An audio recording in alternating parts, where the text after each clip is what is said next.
ये एससी नहीं है। तो ये आरक्षण की क्या जरूरत है? नहीं है, बंद कर दो। हमारी तो मांग है, बंद कर दो। बाबा साहब की मांग है, बंद कर दो।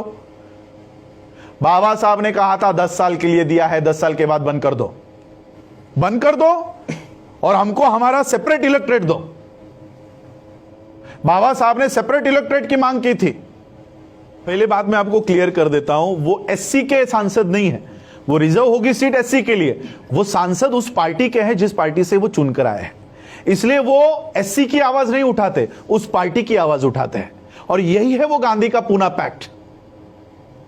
ये बाबा साहब के एससी के रिजर्वेशन से नहीं आए हैं, ये गांधी ने जो हमारे अधिकार छीन लिए ना, ये उसका नतीजा है और उसकी ये देन है जो इस तरह के एजेंट्स उसके ऊपर चले गए हैं। बाबा साहब इनको सांसद नहीं कहते, बाबा साहब इनको एजेंट कहते हैं कि ऐसे लोगों को वहां पर बिठाया दिया गया है जो आज एससी के ऊपर अत्याचार भी हो ना तो उसके ऊपर आवाज तक नहीं उठाते। ये सिर्फ पार्टी के इशारों के ऊपर काम करते हैं। मोदी ने वहां से आंखें ऊंची कर दी तो यहां पर ये चुप हो जाते हैं। ये ऐसे लोग अंदर बैठे हुए हैं। आज राज्यसभा में वो पायल नाम की कोई एक्ट्रेस है, उसके ऊपर बलात्कार हुआ है या नहीं हुआ है, उसके लिए राज्यसभा में बैठा हुआ आदमी जो शेड्यूल कास्ट का होने का दावा करता है, वो गवर्नर को मिलने जाता है। वो लड़की जिंदा है। आज पायल हमारी मनीषा की हत्या हो जाती है, गैंगरेप हो जाता है, उसकी बॉडी को जलाया जाता है। क्यों? इस गवर्नर को मिलने की आप में हिम्मत नहीं है? तो ये कौन है? एससी को आप इसको एससी समझोगे? ये एससी नहीं है। तो ये आरक्षण की क्या जरूरत है? नहीं है, बंद कर दो। हमारी तो मांग है, बंद कर दो। बाबा साहब की मांग है, बंद कर दो। बाबा साहब ने कहा था 10 साल के लिए दिया है, 10 साल के बाद बंद कर दो।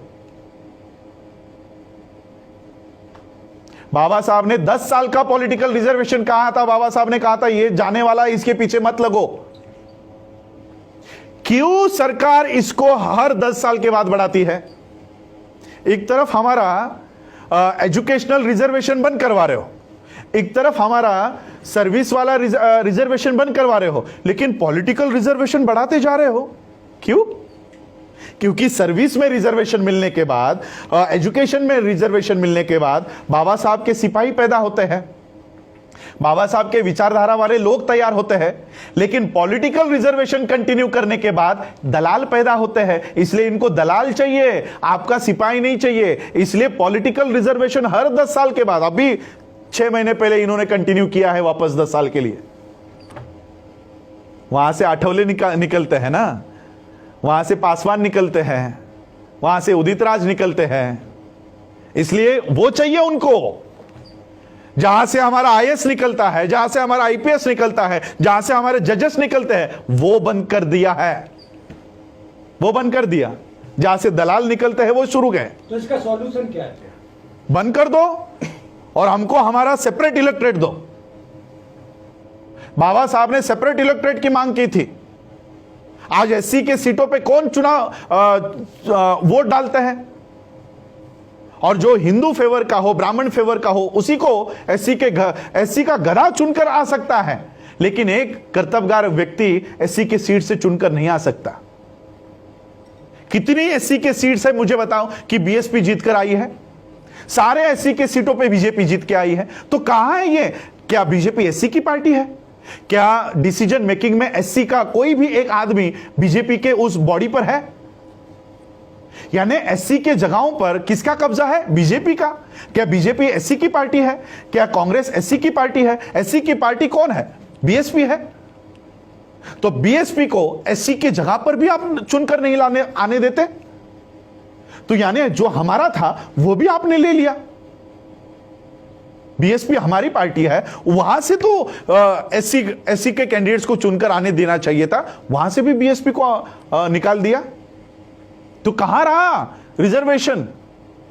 हमारा ये रिजर्वेशन नहीं है, रिप्रेजेंटेशन है। मुझे बताओ उस संसद में एससी का प्रतिनिधित्व कौन कर रहा है? मुझे बताओ। रिजर्वेशन छोड़ दो कि 30 सीटें आपके लिए रिजर्व है, रिजर्वेशन छोड़ दो, रिप्रेजेंटेशन की बात करो। कितने लोग एससी के ऊपर अन्याय हुआ, किसने इस्तीफा दिया? प्रतिनिधि कौन है? हमारा प्रतिनिधि। अगर हमको प्रतिनिधि रास्तों के ऊपर ही चुनना है, देखो मैं आज आप लोगों के माध्यम से इस देश के प्रधानमंत्री को चेतावनी देना चाहता हूं। मैं अपने शब्दों को पूरी तरह से होश हवास में इस्तेमाल कर रहा हूं। मैं इस देश के प्रधानमंत्री को चेतावनी देना चाहता हूं, आप संसद में बहुमत में होंगे, आप राज्यसभा में बहुमत में होंगे, लेकिन देश में हम बहुमत में हैं। देश में हमारी संख्या ज्यादा है। अगर इस देश के संविधान को उसके साथ खिलवाड़ करने की कोशिश की, एक भी एमएलए और एक भी एमपी को रास्तों के ऊपर घूमने नहीं देंगे। एक भी एमपी और एमएलए को घूमने नहीं देंगे। और जो एससी का है सबसे पहले तो उसको पीटेंगे, ओपन वाले को बाद में पीटेंगे, ओपन वाले को बाद में पीटेंगे, एससी वाले को पहले पीटेंगे। ये वो दलाल है जो हमारी बात करने के लिए अंदर भेजा है, वो चुप बैठा है, इसको पहले पीटेंगे। लेकिन हम बाबा साहब के संविधान को मानने वाले लोग हैं, इसलिए मैं मोदी जी को बोलना चाहता हूं कि ऐसे नौबत पर हमको उतरने के लिए मत दीजिए। इस देश के मार्शल हम लोग हैं, मैं मिलिट्री के खानदान से हूं। इस देश की सुरक्षा करने के लिए हमारे लोगों ने अपनी जान दे दी है। सोचो संविधान की सुरक्षा के लिए क्या कर सकते हैं।